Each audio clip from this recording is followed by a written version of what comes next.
ओम शांति। आइए सुनते हैं एक शिक्षाप्रद कहानी। कुआं। कहानी का नाम है कुआं। एक बार राजा भोज के दरबार में एक सवाल उठा कि ऐसा कौन सा कुआं है जिसमें गिरने के बाद आदमी बाहर नहीं निकल पाता। इस प्रश्न का उत्तर कोई नहीं दे पाया।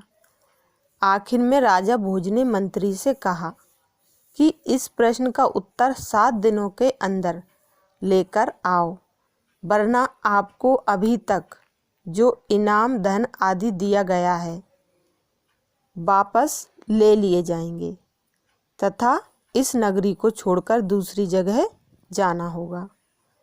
6 दिन बीत चुके थे, मंत्री जी को जवाब नहीं मिला था। निराश होकर वह जंगल की तरफ गया।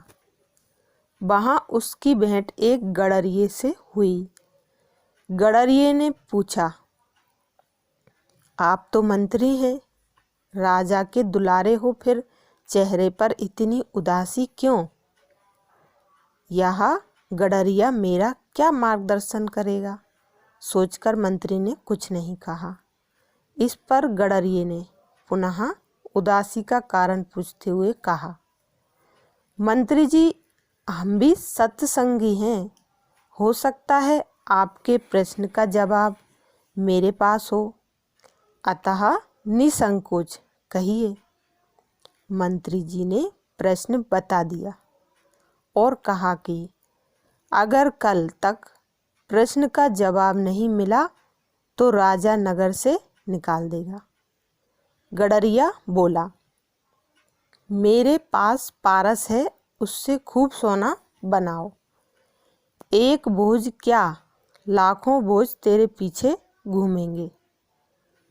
बस पारस देने से पहले मेरी एक शर्त माननी होगी कि तुझे मेरा चेला बनना पड़ेगा।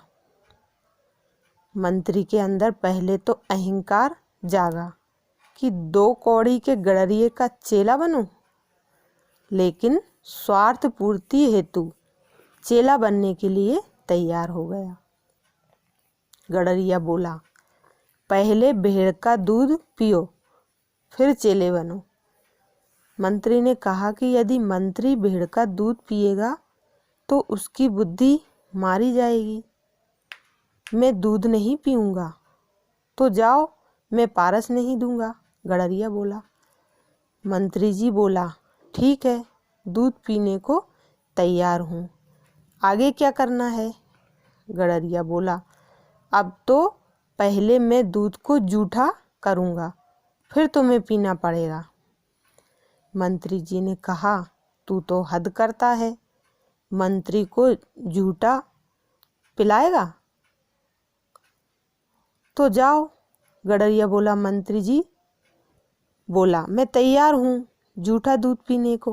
गडरिया बोला, वह बात गई, अब तो सामने जो मरे हुए इंसान की खोपड़ी का कंकाल पड़ा है उसमें दूध धोऊंगा, उसको जूठा करूँगा, कुत्ते को चढ़वाऊँगा, फिर तुम्हें पिलाऊँगा, तब मिलेगा पारस, नहीं तो अपना रास्ता लीजिए। मंत्री जी ने खूब विचार कर कहा, है तो बड़ा कठिन, लेकिन मैं तैयार हूँ। गडरिया बोला, मिल गया जवाब। यही तो कुआं है लोभ का, तृष्णा का, जिसमें आदमी गिरता जाता है और फिर कभी नहीं निकलता।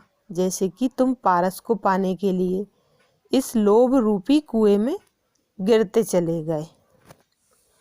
इस कहानी से हमें यह शिक्षा मिलती है कि लोभ एक ऐसा दलदल है जिसमें एक बार जाने के बाद इंसान फंसता ही जाता है।